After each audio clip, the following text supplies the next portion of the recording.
Alors, on est maintenant sur la fin, on est maintenant sur le Nyan, sur le sujet de qu'est-ce que c'est. Aman a demandé à voir soit le cheval, Aman a demandé à voir soit la couronne du roi, soit la tunique du roi, l'habit du roi, les deux, et il a demandé d'avoir aussi un cheval, le cheval du roi. Il a demandé ces trois concepts-là. Et en fait, il explique d'après la profondeur de la Torah, d'après la Chassidut. Le Torah explique que la couronne et l'habit, c'est la grandeur de Hachem. Parce que tout ce qui s'est passé en fait dans l'histoire de Hachvérosh et Aman, Cyrus et Aman, c'était en fait une histoire qui s'est passée en fait entre Akadosh Baruch Hu, le bon Dieu, ok, et les concepts physiques dans le monde matériel. Alors quand on dit qu'à la finale c'est Mordechai, c'est la bonne personne c'est Mordechai qui a pris la couronne. C'est Mordechai qui a pris la couronne et l'habit. Quand c'est Mordechai qui a pris la couronne et l'habit, c'est à la finale, il a attiré.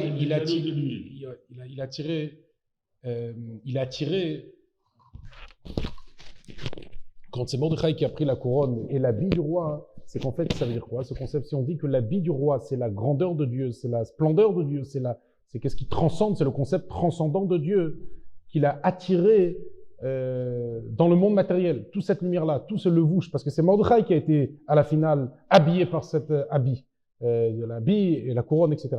Alors, c'est en fait le concept qu'à la finale, c'est le juif qui attire ces grandes lumières-là, mais comment ils ont attiré ça? Et il t'explique, c'est à travers le sous, à travers le cheval. C'est-à-dire que la couronne et l'habit qui signifie la splendeur de Dieu, puisque on a dit que l'habit de Dieu, c'est justement c'est parce qu'il est immense. Alors, il y a l'habit qui fait vivifier le monde, l'habit qui est le niveau du Sovev Kolalmin, le niveau qui transcende, la couronne encore plus, ces deux concepts-là qui dépassent l'entendement et qui va justement s'attirer par notre effort et par notre travail, ben c'est ça signifie le cheval. Le cheval, c'est les lettres. C'est quand nous, on va dire des paroles de Torah, c'est quand nous, on va dire des paroles dans la tefila, etc., eh bien, on est en train d'attirer, c'est justement à travers, au biais du cheval, qu'il y a la couronne et l'habit.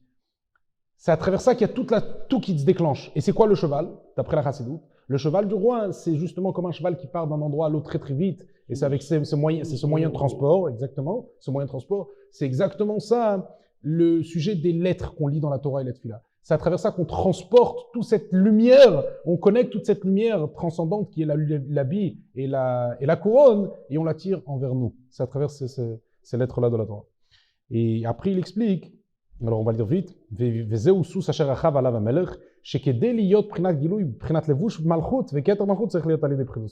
si tu veux avoir, comme on a dit, l'habit du roi, la couronne du roi, ça doit être à travers le cheval. C'est quoi le sous? Shehen prinat siroufé otiyot. Le sous, le cheval, c'est associer toutes les lettres. Vehamshachot et attirance, les hamshir giloui ensof baruch lemata, et d'attirer la lumière de l'infinité en bas comme les mala comme en haut. C'est justement associer les lettres, et là, quand tu associes les lettres, tu attires la lumière de Dieu en bas comme ça se passe en haut. C'est à travers les lettres. Maintenant, tout ça s'est dévoilé Matan Torah. Vine kol prinot alaylu nidgalu gam bepurim. Tous ces degrés-là sont dévoilés Purim dans le temps de Mordechai. Pourquoi? Pourquoi tous ces dévoilements? Parce que si dans la Megillah on parle d'un cheval, d'un habit, et on signifie ça à des degrés extrêmement élevés du Sovev Kolalmin, du concept qui transcende les mondes, etc. C'est ça qui s'est établi pendant Purim. Qu'est-ce qu'il y a eu de particulier Purim? Alors il te dit, écoute, Purim c'était comme Matan Torah. Et il explique pourquoi. Il dit, parce qu'en fait, qu'est-ce qui s'est passé? Les Juifs, ils ont accepté qu'est-ce qu'ils ont reçu pendant Matan Torah. Shem, et en quoi où on voit la chose qui s'est passée Matan Torah, qui s'est passée aussi à Purim. Et là, il va dire quelque chose de très très fort. Il va dire que, en fait, Matan Torah, ils ont eu une Nasev Nishma, ils ont eu Misirot Nefesh, une abnégation totale envers Hachem, comme il dit tout de suite. Chez Matan Torah, Amrun Naasev Nishma. Pendant Matan Torah, ils ont dit, on fait et après on écoute. C'est quoi faire et après on écoute? Il y a ce concept-là de faire et après on écoute. C'est le concept qui s'appelle Bitul. Bitul Ratson, complètement s'annuler sa volonté. Normalement, quelqu'un, il aime comprendre et après faire. Et ils n'ont pas fait, ils n'ont pas agi comme ça. Ils ont d'abord dit, je ferai et après je comprendrai. Ça s'appelle annulation. Matan Torah est égal à annulation et c'est pour ça qu'ils ont eu tous ces degrés de lumière qui transcendent à Matan Torah. Ok? Et Mordechai et Esther, c'était pareil, ils ont eu Misirut Nefesh. Ils ont eu une abnégation, ils ont eu un sacrifice de soin pour Akadosh Baruch Hu à l'image qu'il y avait Matan Torah. Matan Torah, bien sûr, tu vois le sacrifice de soi, parce que en recevant la Torah, qu'est-ce qui est marqué? Il est marqué qu'ils ont accepté d'abord avant de faire. C'est-à-dire qu'ils avaient une annulation totale. Et Purim, c'était pareil. Purim, dans le temps de Mordechai et Esther, ils avaient Misirut Nefesh. C'était quoi le Misirut Nefesh? Eux, c'était par rapport à Aman. Aman, il a décrété que tous les Juifs, ils vont être condamnés. Qu'est-ce qu'ils ont fait les Juifs? À la place de s'enfuir et dire « Moi, je suis plus Juif », ils ont accepté. Ils ont dit ben, « Tu sais quoi? Si on va mourir pour être Juif, eh bien, on le fera avec plaisir. » Ça s'appelle Messirut Nefesh al Kiddush Hashem. Donner notre vie sur sanctifier le nom de Dieu. Ah, je suis juif, tu veux me tuer? Ben, justement, là, je vais maintenant sanctifier le nom de Dieu et je suis content de le faire maintenant, de mourir al Kiddush Hashem. Pendant un an, il y avait cette condamnation sur la tête de hommes, femmes et enfants de tout le globe, puisque Achashverosh dominait sur l'empire, sur le monde entier. C'est-à-dire que tous les juifs, ils ont accepté de mourir pour être juifs. Ça, c'est un grand Messirut Nefesh. Messirut Nefesh al Kiddush Hashem. Et ça, comme il dit, Sharia man ratzala roget kol hayodim, parce que Raman, il voulait tuer que les juifs. Et s'ils auraient arrêté d'être juifs, ils ne seront pas morts. Et ils ont quand même pas, il n'y avait pas une personne qui a eu l'idée, tu sais quoi, je vais prendre le easy choix, comme on dit, le chemin facile et dire j'arrête. Et je m'appelle François ou je m'appelle Jean-Pierre, etc. Et moi j'habite dans une petite patelin française, je te connais plus, etc. Et je m'éloigne de la communauté. Pas du tout, pas du tout, pas du tout. C'était pas ça. Ils ont accepté d'être Yehudi, d'être Mordechai, d'être Shalom, d'être Binyamin, d'être truc, etc. Quitte à mourir.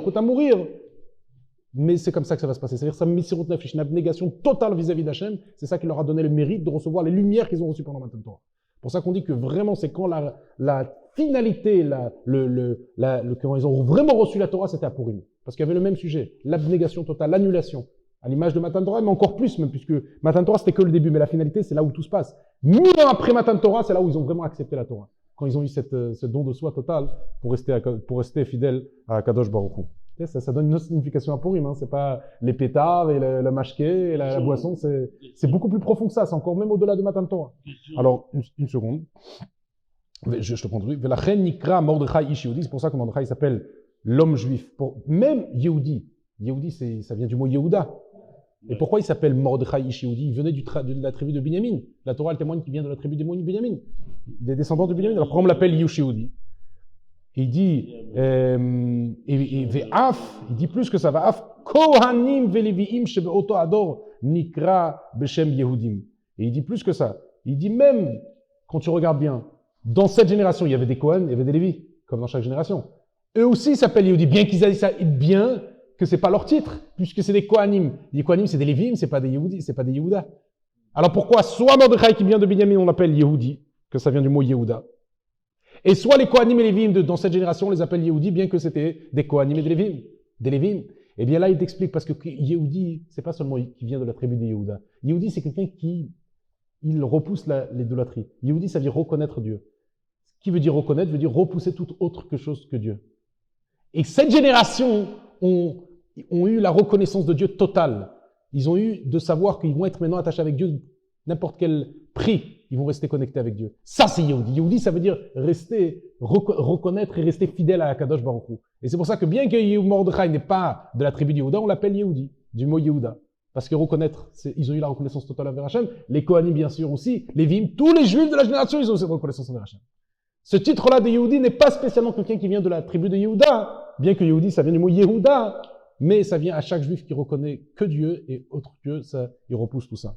Ok?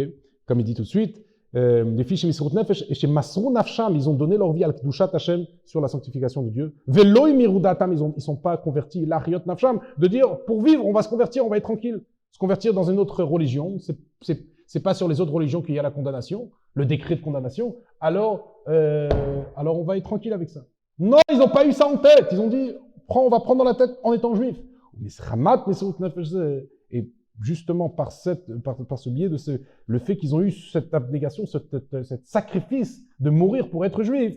Alors là, à ce moment-là, Zacha, ça a mérité l'Iyot Giloui d'avoir cette révélation Prinat Levush Malchut, cette révélation de l'habit royal.